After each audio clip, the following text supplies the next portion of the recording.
Els contes oblidats.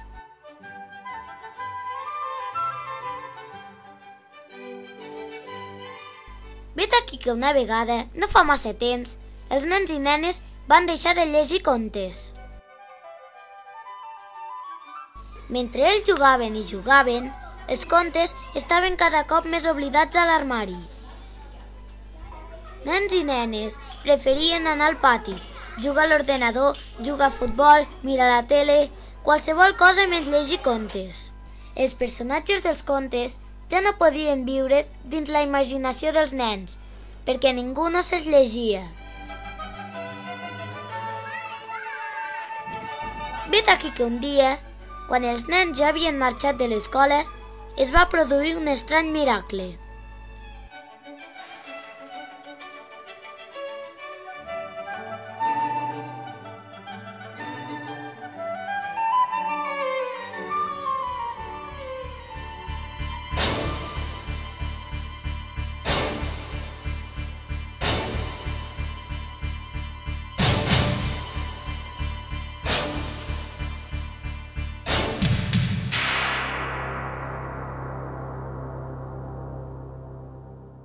Tots els personatges dels contes van començar a sortir del paper i a fer-se reals.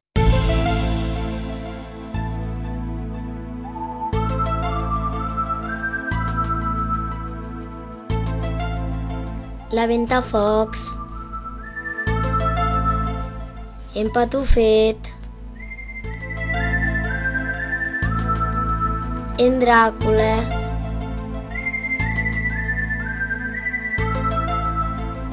en Pere sense por,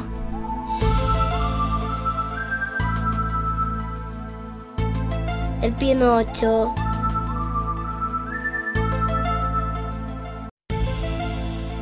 la Caputxeta,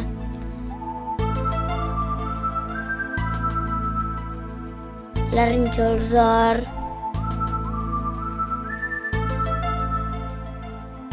la Lletera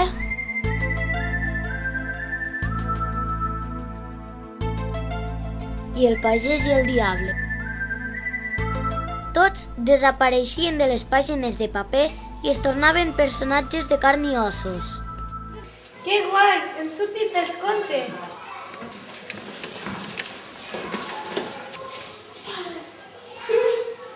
Som al país dels nens! Ara podem jugar, com fan ells. I ocuparem els seus jocs.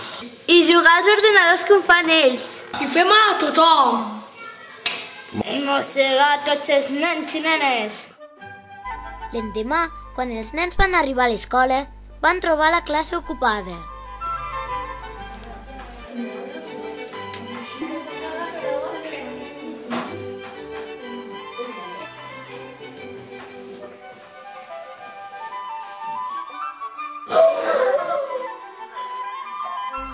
Els personatges dels contes jugaven amb les seves coses.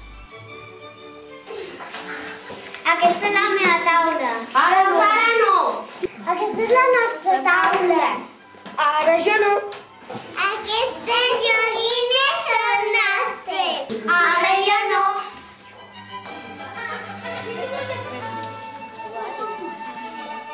Quin pal! Ara no podem jugar nosaltres. Aquest és el meu ordinador. Ara és el meu. I al pati ocupaven els millors llocs. Ei, Caputxeta, que ens volem baldar! Doncs no, ara els baldadors són nostres. Doncs jo també em vull baldar. Doncs ara no.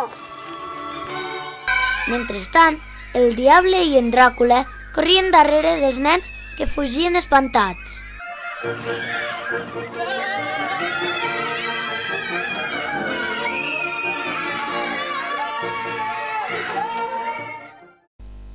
El fenomen havia col·lapsat el món sencer. A tot arreu passava el mateix. Les notícies no parlaven de res més.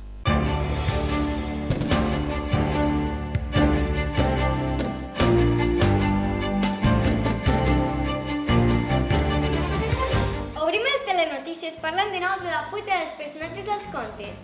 I és que aquests personatges que s'han fet realitat estan produint problemes al món sencer. Els diaris es fan ressò de les desgràcies que aquests personatges estan creant. Els llocs dels contes de la Caputxeta ja s'han menjat les persones. Els Dràcules han mossegat més de 5.000 persones de tot el món.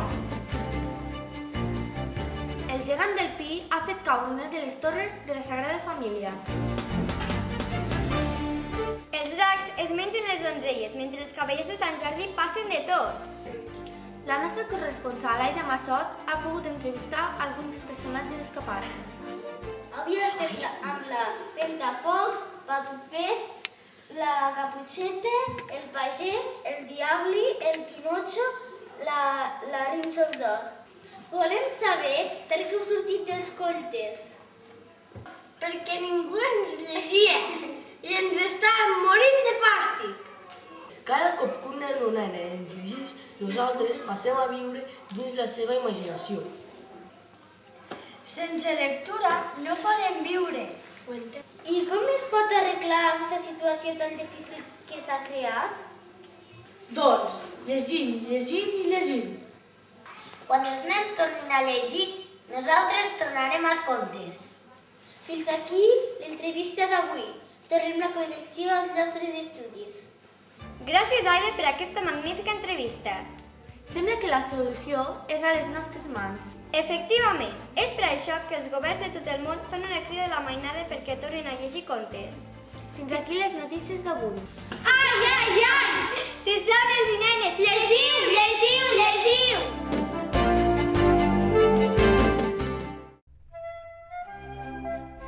De mica en mica, tota la mainada tornava a agafar els contes. Dels armaris tornaven a sortir els contes oblidats.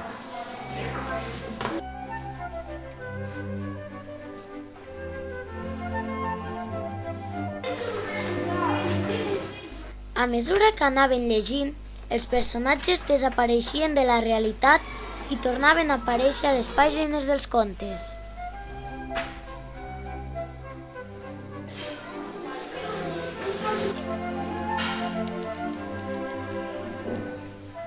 Tot va anar tornant a la normalitat. Ens queda un dubte. Què passarà si els nens i nenes deixen de llegir? Això no passarà mai, perquè... No deixarem mai de llegir! I conte contat ja s'ha acabat.